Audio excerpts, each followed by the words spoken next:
Hey, everybody, welcome back to the podcast. You're listening to the longest running superhero role playing game on Earth. I'm your host, the Game Master. And before we get into this one, smash like, make sure you're subscribed, and leave a comment. That helps us out with the YouTube algorithm, but also we love to hear from you guys. And we've got an awesome community here, and that's thanks to you. So thank you so much for being here. So, all that said, let's get into it. The prologue to today's story begins in a dimension known as Lenin 4. In our world, in real life, in the 1970s, the United States experienced an energy crisis and countless economic hardships. In the world of Lenin 4, all of these events were way worse. And as a result, the USSR won the Cold War. So by the modern day, the Soviets of Lenin 4 have really advanced technology. They have faced off against Reich 5 on more than one occasion. And like Reich 5, they send agents into other dimensions trying to nudge them towards their own ideology, which brings us to the main plot, which takes place on Earth 550-000-065, where the local current year is 1965. During a routine S.H.I.E.L.D. mission, Sharon Carter seems to be slain, only for the other S.H.I.E.L.D. agents on the scene to discover that she was actually a life model decoy, also known as a LMD. In other words, Agent Carter had been replaced by a fembot. The agents take the destroyed LMD back to Nick Fury, who in turn calls in Tony Stark to take a look at the LMD for any clues as to who may have done this. Stark examines it in a S.H.I.E.L.D. lab and tells Fury that this LMD is more sophisticated than anything he's seen yet. He asks Fury if he can transport it back to Stark Industries to study it there, using equipment that is more state of the art than even what S.H.I.E.L.D. has access to. Fury approves the request and tells Stark that they'd like some of that fancy equipment too. And instead of Stark flat out refusing to give the government any more gear, he says since it's not a weapon, he'll consider it. And that surprises Fury. Time passes, and after a few days, Stark gets in touch with Fury again. He tells him the LMD is Soviet in nature and suggests that the Russians have somehow drastically upped their game. So Nick Fury goes on a James Bond style adventure where he infiltrates the Soviet Union with the help of Dum Dum Dugan and Steve Rogers. While there, they get into a fight with three Soviet supers. Captain America faces off against Red Guardian, aka Alexei Shostakov. Dum Dum Dugan fights Electro, aka Ivan Kronov, and Nick Fury fights Black Widow, aka Natalia Romanova. Captain America wins his fight, but Electro defeats Dum Dum Dugan. So then Electro shoots lightning at Steve Rogers, and just like the last time we saw Captain America in our game, he has a shield that conducts electricity. So this version of Cap is defeated as well, as is Nick Fury. So soon the USSR takes all three of the player characters to a facility for questioning. And while there, they discover that the USSR of their world is being aided by the world known as Lenin 4.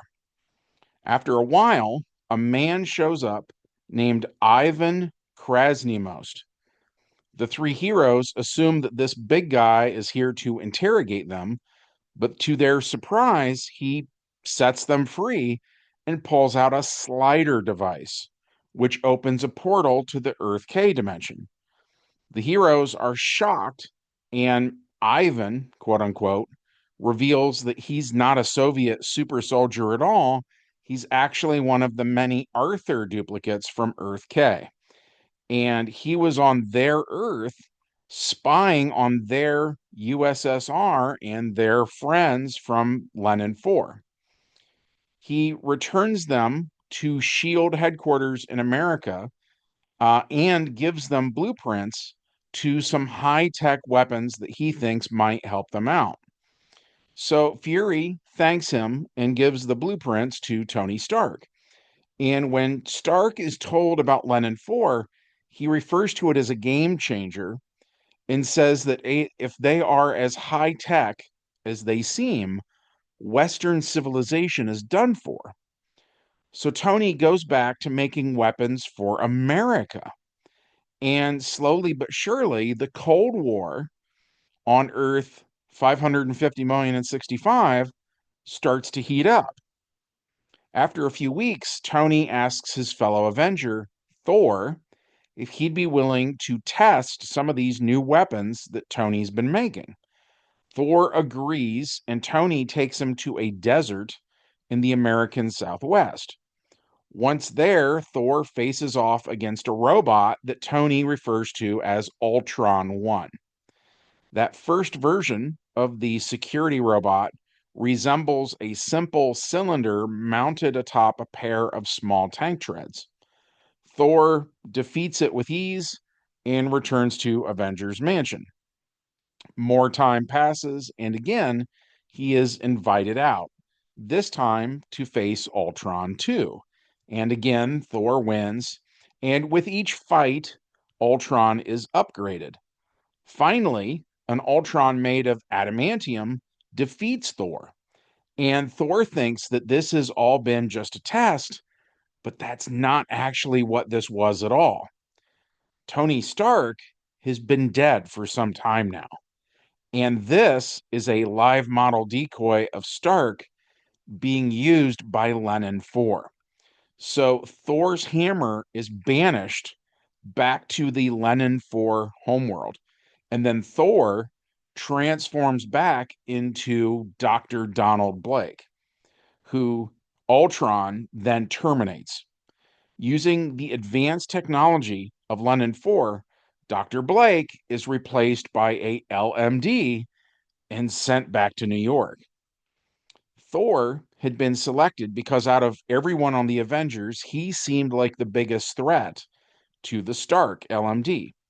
So with him gone, the next hero to be invited out west is Reed Richards, because the Stark LMD thinks Nick Fury might call in Reed Richards to examine some of the LMDs if they're exposed. So Reed is invited to square off against the current Ultron, and when he is terminated, he too is replaced by an LMD who is then sent back to New York. Once in New York City, the Reed LMD is emotionless and spends all of his time in his lab, which makes the other members of the Fantastic Four assume this is the real Mr. Fantastic. The evil Tony Stark robot then sends Ultron to the X Mansion, where it attacks the X-Men. Due to its adamantium body, it wins again. Angel, Beast, Cyclops, and Professor X are all terminated, but Iceman and Jean Grey escape. They decide to split up, with one of them going to the Avengers Mansion to ask for help, while the other one goes to the Baxter Building to tell the Fantastic Four what happened. So Jean goes to the Baxter Building, and as soon as she enters the building and begins to speak with the Invisible Girl, Reed Richards sees this through a camera and leaves in the Fantasticar. His concern is that if Jean tries to read his mind, it might reveal that he's not human. Sue Storm guides Jean up to Reed's lab and finds that he's quote unquote stepped out. Sue apologizes and says if something is of interest to Reed, he pursues it without really discussing it with the others. But she says that Jean is more than welcome to stay here if she likes. Sue also tries to call Reed on a communicator, but he doesn't answer. Ben and Johnny say that's nothing new. Reed is often tinkering around with things like radiation that screw with radio communications. So Jean tells all of them what Ultron did, and Ben Grimm says it's clobbering time.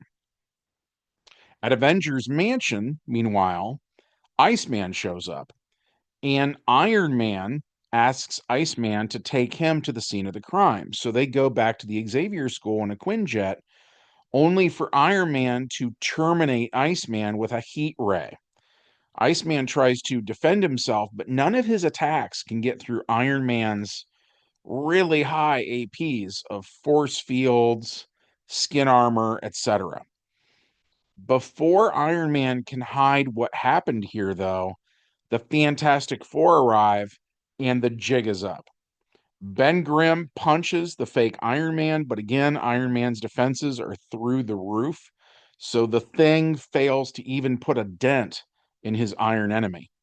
Johnny Storm tries fire, but that doesn't work either. Jean hurries into the mansion where she flies downstairs as fast as she can. As she does, the Fantastic Three slow down Iron Man, but he sprays Human Torch with flame retardant foam, putting out his fire and then shooting him with repulsor blasts. And likewise, he and Ben Grimm slug it out until the Thing is turned to gravel. Iron Man searches for the Invisible Girl, but he can't find her since she's invisible. Meanwhile, Jean reaches Cerebro and uses it to boost her own psychic powers, and then she warns the entire superhero community that Iron Man has been compromised. Captain America orders the remaining Avengers to assemble, but the robot Thor attacks them. Hank Pym grows into Giant Man, and Thor shoots him with lightning. The Hulk tries to smash Thor, and that's actually working pretty well. Thor kills Captain America, and then the Wasp shrinks down, enters Thor's ear, and fries his brain circuits, destroying the Thorbot. Reed Richards goes to S.H.I.E.L.D. headquarters and tells Nick Fury that they've been invaded by LMDs. So Fury asks Richards what he needs, and Reed fast talks Fury into giving him access to a lab. Once there, Reed builds a device that he tells Fury will shut down all the LMDs. But when Reed activates it, it's actually a sonic bomb. All of the S.H.I.E.L.D. agents fall over, holding their heads in pain as blood runs out of their ears. Reed, meanwhile, who is again an LMD, is the only one that's actually immune to the sonic bomb. He sends word to the USSR that the superhero community is as weak as they're going to get, so now is the time to strike.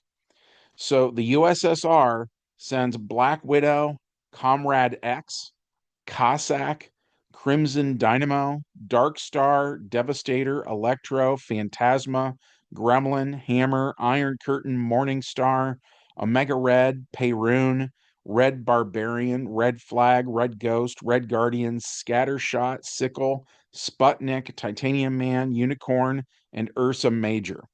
The battle is massive, and in the end, the villains win. President Lyndon B. Johnson always said that he'd only use the nuclear option when all else has failed, and now everything else has failed. Only a handful of supers have survived, so under pressure from his advisors, he gives the order to launch their full nuclear arsenal, but Sputnik's machine control keeps those missiles in their silos. They don't launch. Which brings us to the epilogue of this game session. The defeated supers are taken back to the USSR, where they are scanned and LMDs are made with their likeness and powers. After they no longer are useful to the USSR, the heroes are rounded up and taken to a camp to be gotten rid of. But one of the guards that shows up at that camp is Ivan Krasnymost. So when he takes them to what they assume is going to be their demise, he instead pulls out that slider device and opens a wormhole back to Earth K. Lenin 4 agents detect a wormhole in use, so they hurry to the location and use their own gear to follow those characters back to Earth K. And when they arrive, they come face to face with that Artorias that has the glowing yellow eyes. He eradicates the Lenin 4 agents with ease, then travels to Earth 550 million and 65, where he cuts loose. He literally tears these guys to shreds. The few who survive flee back to Lenin 4, where they report in to their supreme leader. And the few superheroes to survive all of this are returned to their home dimension. And that was it for this one. This actually was not a single game session. This was a series of games that we played over the span of a weekend. Because where I live in real life, we had a literal blizzard. I mean, at least that's what the local news was calling it. I guess people have kind of argued about the definitions, but we got just so much snow. It was a level 3 thing where anybody out on the road was going to get arrested for, being out and about in this kind of weather. So everybody was stuck at home, needing something to do to pass the time, you know what I mean? And I kind of liked it in a way because it gave me and my family a chance to sort of, start a fire in the fireplace and roll dice and eat junk food and you know what I mean? So we actually had a really good time. And so that's why so many characters are on this adventure is like I say, it wasn't a single game session. We would do like a fight, somebody would lose, they would grab other characters. And we ran this using the old phase rip system by TSR, by the way. So the roster of characters was like kind of constantly changing the whole time. Um, and my intention going into this was not for the bad guys to win. I really was just kind of playing the role of the bad guys. I had decided up front well, let me back up. I wanted to do an adventure about 1965. So I was thinking to myself, like, well, what do I think of when I think of the 60s? So one of them is that's when Marvel hits, right? We've been doing a bunch of DC stuff because DC is like doing more in the 50s than Marvel was, that kind of thing. But once you get to the 60s, now you've got the Marvel characters. And I thought, well, for sure we should do something with Marvel. The other thing I was thinking of is just if you look at pop culture in the 1960s, James Bond was a huge thing. And so I thought, oh, that'd be really cool. We could do some kind of Bond related stuff. And so I tried to work some of that in there. And I thought of The Incredibles. And so one of the earliest concepts I had was to actually do an Incredibles thing with the Fantastic Four, where I was going to have an island and the Fantastic Four was going to be invited out there to test some kind of robots that were the goal was actually for the robots to kill the heroes. So that's kind of where a lot of this evolved from as well. Um, but I guess my thing was if a villain invites him out, like one of the ideas I had was for it to be arcade, but arcade wasn't really around in the 1960s, and I was kind of on the fence about like, well, I mean, he could have a Silver Age kind of version on this Earth. It's not outside the realm of possibility. I'm just like, man, I don't know. It'd be kind of cooler if it was somebody else, though. And then that was the other thing I thought was I really thought whoever invited him out had to seem like a friend or they wouldn't go. You know what I mean? Like if it was Doctor Doom who's like, I want you to come over to my place and test these Doom bots, right? They're not going to agree to that. So that gave me the idea that it has to be a hero. It has to be somebody with a lot of money to be able to afford this. It has to be somebody smart enough to make robots. all of that took me back to Iron Man. And I think that's actually kind of what screwed people over in a way is when you look at the actual stats they give Iron Man in the phase rip system. He has so many powers, and he is like a Russian nesting doll uh, of of layers of defense. So if you get through one force field, he's got a secondary force field. If you get through that, he's got skin armor. If you can get through that, just the armor itself has a really high body. You know what I mean? There's all these layers where I've never, you know, played it out to see for myself for sure, but I just kind of have a hunch that Iron Man might actually be the toughest character in that game. The way they present them, right? The math they give you. So because of that, which I wasn't really thinking about that part of it, but because of that, making him the bad guy just kind of, I think, really screwed over the heroes from the get-go. Where they were kind of doomed to fail, I think, mathematically, and I didn't really think of it from that point of view. Like I said, I was thinking, it has to be a friend, he has to be smart, he has to be rich. That just led me to Tony Stark. Um, but on the other hand, I thought it was interesting to kind of see one of these alternate Earths fail.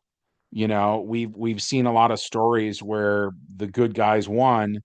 It's kind of cool in a way, at least for me, to actually see one where the good guys lost, you know. Um, so then I sent in the yellow-eyed Artorias there at the end, kind of to give the players a sense of like I don't know if you want to call it revenge or whatever, but I think that scratched the right itch with them. But yeah, I don't know. We had fun, doing that this past weekend. Hopefully you guys had a good time hearing about it. If so, as always, it would really help out the channel if you were to smash like, make sure you're subscribed and leave a comment. And from all of us here at the longest running superhero role playing game on earth, uh, we'll see you in the next video. Bye.